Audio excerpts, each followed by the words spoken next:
سن 2 ہجری میں کسی جنگ سے واپسی میں اللہ کے رسول صلی اللہ علیہ وسلم نے حضرت علی حضرت فاطمہ کا عقد فرمایا. کسی کے جنگ کے بعد میں ہوا، اور اس سے پہلے بدر کے بعد بڑی سادگی کے ساتھ یہ نکاح ہوا تھا.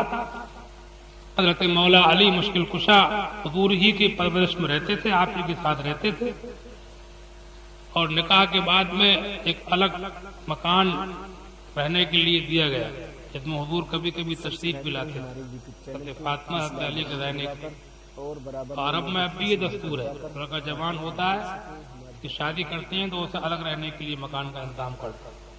عرب میں اب بھی یہ رواج ہے، سمجھے آپ. سے پردے وغیرہ کا بھی لحاظ رہتا ہے، اللہ دے تو ایسا کرنا چاہیے. ہاں،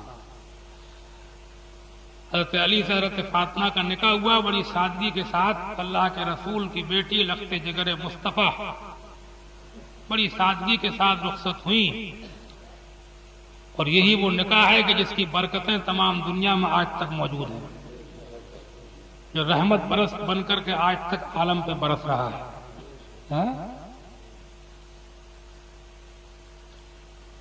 وہ ایک کتاب میں لکھے ہیں نا، وہ شعر ہیں کچھ، وہ غور دل سے ہوش دل سے مومنو سن لو ذرا، ہے یہ قصہ فاطمہ کے عقد کا. 15 سالہ نبی کی لاڈلی اور تھی 22 سال عمر علی. عقد کا پیغام حیدر نے دیا، مصطفیٰ نے مرحبا اہلن کہا. سمجھا، بہت لمبی نظم ہے. اور اس نکاح کو اس سے عبرت حاصل کرنا چاہیے، سبق حاصل کرنا چاہیے. اللہ تعالیٰ مسلمانوں کو سبق حاصل کرنے کی توفیق دے.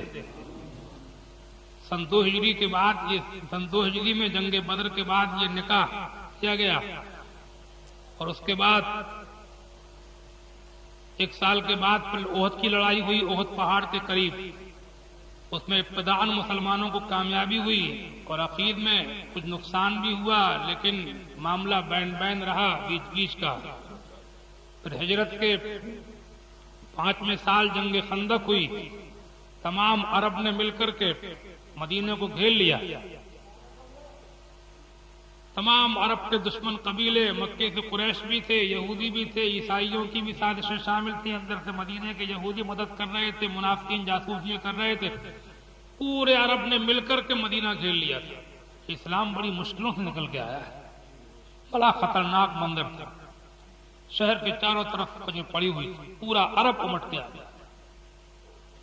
سمجھا، یہ جنگ کو غزوہ احزاب بھی کہتے ہیں. قرآن شریف میں سورۃ احزاب جو ہے اس میں اسی کا ذکر ہے. حضرت سلمان فارسی کے مشورے سے مدینہ شریف کے باہر ایک خندق کھودی گئی تھی.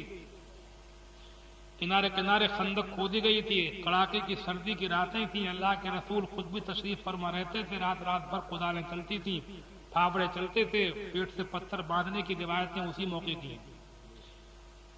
ایک صحابی نے بھوک کی شکایت کی تھی، اپنے پیٹ سے بندھا ہوا ایک پتھر دکھایا تھا، تو رسول خدا نے جب اپنا پیٹ کھولا 2 پتھر بندھے ہوئے. سمجھا. اسی جنگ کے موقع پر حضرت جابر کے بارے میں جو روایت ہے، انہوں نے حضور سے کہا تھا، گھر پہ کچھ، ان کا گھر وہاں سے کچھ قریب پڑتا تھا، کچھ کھانا تیار ہے، کچھ صحابہ کو لے کر کے چلیے. اسی جنگ کا واقعہ. چند لوگوں کو لے کر کے تشریف لے آئیے، تو اللہ کے رسول نے اعلان کر دیا تھا کہ چلو جابر کے یہاں دعوت ہے. حضور سب کو لے کر کے گئے تھے. تھوڑا سا کھانا بہت سے لوگوں نے تناول فرمایا تھا. جابر کہتے ہیں کہ کھانے سے پہلے جتنا موجود تھا، بعد میں نے دیکھا تو مجھے اندازہ نہیں ہو رہا تھا کہ پہلے زیادہ تھا کہ اب زیادہ ہے. سمجھا. یہی جنگ کا واقعہ ہے. رات بھر جنگ خندق کھودی گئی تھی کہ دشمن شہر کے اندر داخل نہ ہو سکے. اس موقع کے اوپر جب جنگ تو نہیں ہو سکی تھی باقاعدہ طور پر، تھوڑے سے مقابلے کچھ مورچے ہوئے تھے. اس جنگ، یہی وہ جنگ ہے جس میں حضرت علی نے عمر ابن بدھ کو مارا تھا. تھوڑے سے مقابلے ہوئے تھے ایک دن. عمر ابن بدھ عرب کا مشہور پہلوان جو میدان میں آیا تھا. سمجھا. حضرت علی بھی تشریف فرما تھے، اور اس نے پکارا تھا کہ اے مسلمانوں، تم میں سب سے بڑا جو سورما ہو اس کو میرے پاس بھیجو. لوگ عمر بدھ کو دیکھ کر کے کچھ ہمت نہیں پڑ رہی تھی. حضرت علی کھڑے ہوئے، یا رسول اللہ مجھے اجازت دیجیے. حضرت رسول پاک سید عالم صلی اللہ علیہ وسلم نے فرمایا کہ علی یہ امر ہے، بیٹھ جاؤ۔ وہ پھر چیخا کسی کو بھیجو، تم میں سب سے بڑا جو بہادر ہو اس کو بھیجو۔ پھر لوگوں میں خاموشی تھی۔ عمر ابن بت کی بہادری کے چرچے بہت تھے، بہت مانا ہوا تھا۔ حضرت علی پھر کھڑے ہوئے، یا رسول اللہ اجازت دیجیے۔ اللہ کے رسول نے فرمایا کہ علی بیٹھ جاؤ، یہ امر ہے۔ تیسری مرتبہ پھر جب اس نے چیلنج دیا حضرت علی نے، یا رسول اللہ اجازت دیجیے، اس کی باتیں برداشت نہیں ہو رہی ہیں۔ تو حضور نے دعائیں دے کر کے میدان میں اتارا تھا حضرت علی کو۔ عمر ابن بت کے مقابلے پر عمر نے پوچھا تھا تم کون؟ کہا علی ابن ابی طالب۔ کہ ابو طالب کے بیٹے ہو؟ کہاں؟ کہ تمہارے باپ سے میری دوستی تھی، میں نہیں چاہتا کہ اپنے دوست کے بیٹے کو میں اپنے ہاتھ سے قتل کروں۔ حضرت علی کہتے ہیں لیکن میں چاہتا ہوں کہ میں تجھے قتل کروں۔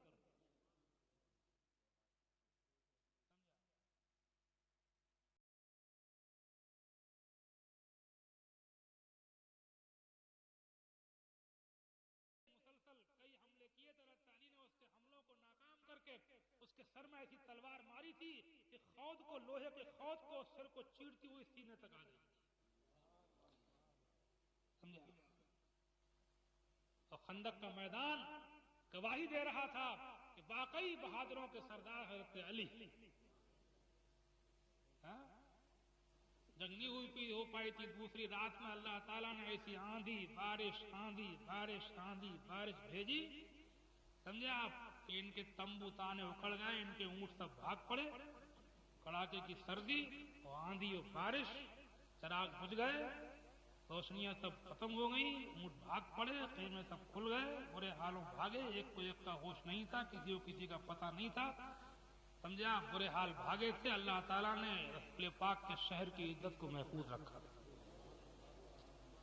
سمجھا۔ ہجرت کے 6 سال اللہ کے رسول صلی اللہ علیہ وسلم حج کے ارادے سے مدینہ شریف سے مکہ کے لیے چلتے ہیں۔ ہجرت کے 6 سال، وہی مکہ کے جہاں سے 6 سال پہلے ہجرت کر کے تشریف لائے تھے، اب آپ حج کے ارادے سے نکلتے ہیں۔ قربانی کے اونٹ آپ نے ساتھ لے لیے ہیں رابطے ساتھیوں نے۔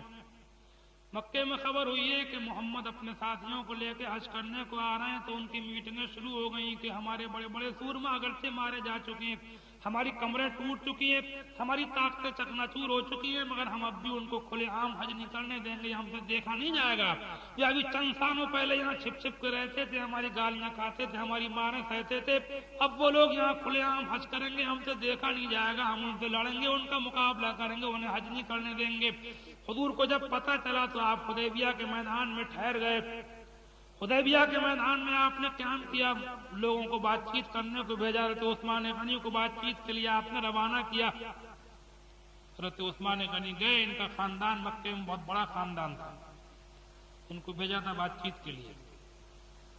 ہر آدمی کے جانے کا کام نہیں تھا، دشمنوں میں جا کر کے بات چیت کرنا بھی آسان نہیں تھا۔ حضرت عثمان غنی گئے، مکے کے سرداروں کے دروازوں پہ جا جا کے ان کو سمجھایا کہ اللہ کے رسول طواف کرنے، حج کرنے آ رہے ہیں، جنگ کے ارادے سے نہیں آ رہے ہیں، ان کو آنے دو۔ انہوں نے صاف منع کر دیا کہ ہم نہیں آنے دیں گے۔ عثمان تم کچھ بھی کہو لیکن ہم ان کو حج نہیں کرنے دیں گے۔ حضرت عثمان غنی اپنی اونٹنی پہ بیٹھ کے جب مایوس ہو کر کے واپس ہوئے تو کچھ لوگ آگے بڑھے، انہوں نے کہا کہ عثمان تمہارا خالی جانا ہمیں اچھا نہیں لگ رہا ہے، ہم تمہیں جانتے ہیں، اگرچہ تم نے اپنا مذہب بدل لیا ہے مگر تم عزتدار خاندان کے بڑے آدمی ہو، ہم تم بھی تمہاری عزت کرتے ہیں، ہم چاہتے ہیں کہ تم کعبے کا طواف کر لو، تم کر لو، تم بغیر طواف کے مت جاؤ۔ حضرت عثمان غنی کے چہرے کا رنگ متغیر ہو گیا اور فرمایا کہ اے لوگو یہ تم کیا کہتے ہو؟ قسم خدا کی جب تک اللہ کے رسول طواف نہ کر لیں عثمان طواف نہیں کرے گا۔ کیا تم یہ امید رکھے ہوئے ہو کہ حضور کے بغیر میں کعبے کا طواف کر لو؟ سفارت ناکام ہوئی، حضرت عثمان غنی کا جانے سے بھی وہ لوگ راضی نہیں ہوئے، واپس آئے، پھر دونوں طرف سے سلسلہ بات چیت کا جاری رہا۔ حدیبیہ کے میدان میں آپ ٹھہرے رہے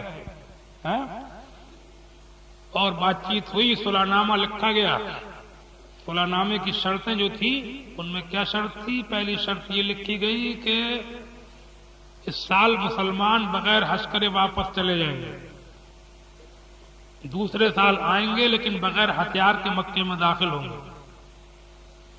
حضور نے فرمایا کہ لکھو، جیسا یہ کہہ رہے ہیں ویسا لکھو۔ صحابہ کرام نے کہا کہ یہ ہم برداشت نہیں کریں گے، تلواروں کے دستوں پر ہاتھ گئے، ہم طاقت کے بلبوتے پر حج کر لیں گے۔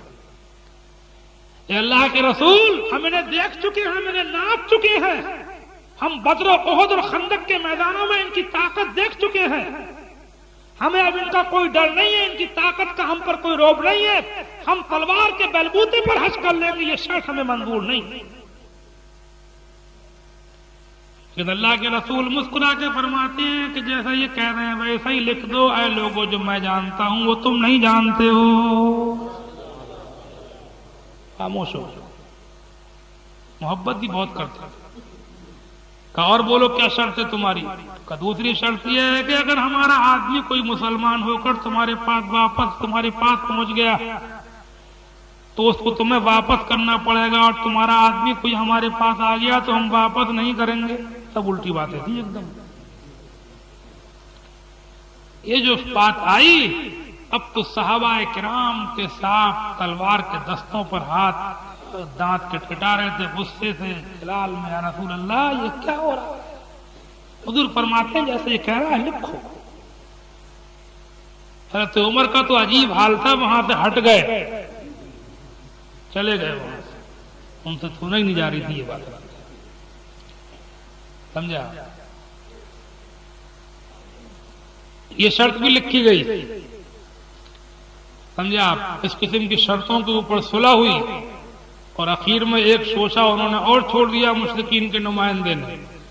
جب کاغذ تیار ہوا تو اس پر لکھا گیا ھذا کتاب بین محمد رسول اللہ و قریش مکہ، یہ لکھت ہے محمد رسول اللہ اور قریش مکہ کے درمیان، یہ ایک لکھت ہے، لکھتے نا اوپر فریقین کا نام۔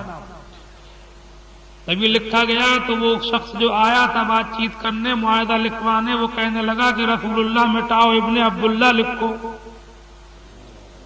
ولدیت لکھو محمد ابن عبداللہ، رسول اللہ مت لکھو۔ یہ کاغذ دونوں طرف کا، ایک طرف کا نہیں ہے۔ اگر ہم تم کو اللہ کا رسول مانتے تو پھر یہ جھگڑے کیوں ہوتے؟ ولدیت لکھی جائے گی اس میں۔ اللہ کے رسول صلی اللہ علیہ وسلم فرماتے ہیں اے علی، حضرت علی کاتب تھے، یہ لکھت جو ہو رہی تھی حضرت علی لکھ رہے تھے۔ حضور فرماتے ہیں علی جیسا یہ کہہ رہا ہے ویسا ہی لکھ دو۔ حضرت علی نے کاغذ اٹھا کے ایک طرف کو رکھ دیا کہ اللہ کے رسول لا امحو، آپ کا نام مٹانا میرے بس کی بات نہیں، مجھ سے نہیں مٹے گا۔ حضرت علی نے کاغذ اٹھا کے ایک طرف رکھ دیا، اللہ کے رسول صلی اللہ علیہ وسلم نے مسکرا کے کاغذ کو اٹھایا اور اپنے ہاتھ سے خود رسول اللہ کو مٹا دیا، آپ نے خود مٹا دیا، سمجھا؟ اور وہاں پر ابن عبداللہ لکھا گیا۔ ساری شرطیں ان کی مان لی گئی، لیکن ان شرطوں کا سب الٹا پڑا انہی کے اوپر۔ واقعات بہت طول طویل ہیں، میں بڑھا رہا ہوں، بات بہت بڑھتی چلی جا رہی ہے، بڑھانا نہیں چاہتا ہوں۔ میں نے کہہ دیا حضور کی سیرت سب بیان نہیں کی جا سکتی، اللہ تعالیٰ جو کچھ بھی قبول فرما لے۔ ایسے حالات بن کے سامنے آئے کہ پھر یہ معاہدہ انہی کو توڑنا پڑا۔ وہ شرط ان پہ بھاری پڑ گئی ایک، وہ کہ جو ہمارا آدمی وہاں پہنچے گا تمہیں واپس کرنا پڑے گا، اور تمہارا آئے گا تو وہ ہم واپس نہیں کریں گے۔ تو ایسے کچھ لوگ جو حضور جو بات فرماتے تھے اس کو پورا کرتے تھے، کئی لوگ گئے تو آپ نے واپس کر دیا، سمجھا؟ ایک شخص مکے سے مسلمان ہو کر کے آپ کی خدمت میں جب آئے، مشرکین نے پیچھے پیچھے 2 آدمی بھیج دیے واپس لانے کے لیے، معاہدے کے بموجب حضور نے انہیں واپس کر دیا۔ وہ 2 آدمی جب اس کو لے کر کے چلے ان کو، تو انہوں نے کیا کیا، انہوں کو حضور نے تو واپس کر دیا، حضور نے تو اپنا معاہدہ پورا کر دیا، اب میرے جو کرنے کا ہے مجھے کرنا چاہیے، وہ حضور کا کام تھا۔ تو باتوں میں چلتے چلتے وہ 2 آدمی جو لینے آئے تھے ان میں سے ایک کی تعریف کرنے لگے کہ تمہاری تلوار بہت اچھی ہے، سمجھا آپ؟ اچھا، عرب جو ہوتے ہیں ان کو اپنی تلواروں کے ہتھیاروں کی تعریف بڑی پسند تھی۔ یہ تعریف بڑی خطرناک چیز ہوتی ہے، تعریف میں آدمی جو نہیں کرتا ہے وہ کر جاتا ہے۔ کہاں سے لی تم نے؟ کہا ایسی ہے فلاں بہت بڑھیا بھائی، باقی بہت شاندار تلوار ہے، ایسی 2-4 باتیں کری اور کرتے کرتے باتوں میں 8 دن کا سفر تھا اس زمانے میں مکے مدینہ کے بیچ میں۔ باتوں میں دیکھیں کیسی ہاتھ میں لے لی اس کو، وہ بھی دے بیٹھے تعریف میں آ کر کے، جیسی دی ویسی مار کر۔ اب ایک مر گیا ایک رہ گیا، وہ تو ویسی دہشت کے مارے سمجھا۔ اب انہوں نے سوچا کہ اب مدینے جاؤں گا، حضور واپس کریں گے، معاہدہ ہے، حضور معاہدے کو پورا فرماتے کچھ بھی ہو، جو کہہ دیا وہ کہہ دیا۔ مکے جاؤں گا مشرک ماریں گے، انہوں نے راستے میں ڈیرا ڈال دیا، اور ایسے اور لوگ بھی تھے کئی ایک، وہ بھی اکٹھے ہو گئے وہیں۔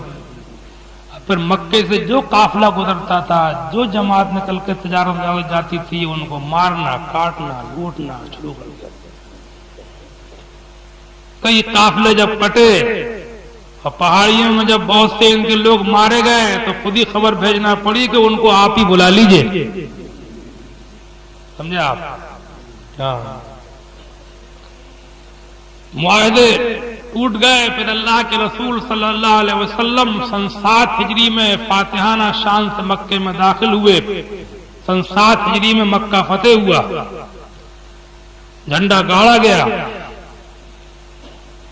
اعلان کیا گیا جو ابو سفیان کے مکان میں داخل ہو جائے اس کو امان ہے، جو حرم میں داخل ہو جائے اس کو امان ہے۔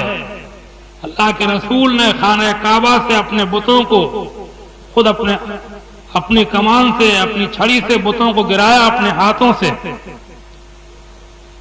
بت گرائے گئے، خانہ کعبہ کو بتوں سے پاک کیا گیا، اسلام کا جھنڈا گاڑا گیا، مکہ فتح ہوا، خانہ کعبہ کی کنجیاں آپ کے قدموں میں لا کر کے ڈالی گئیں، اسلام کی شان ظاہر ہوئی۔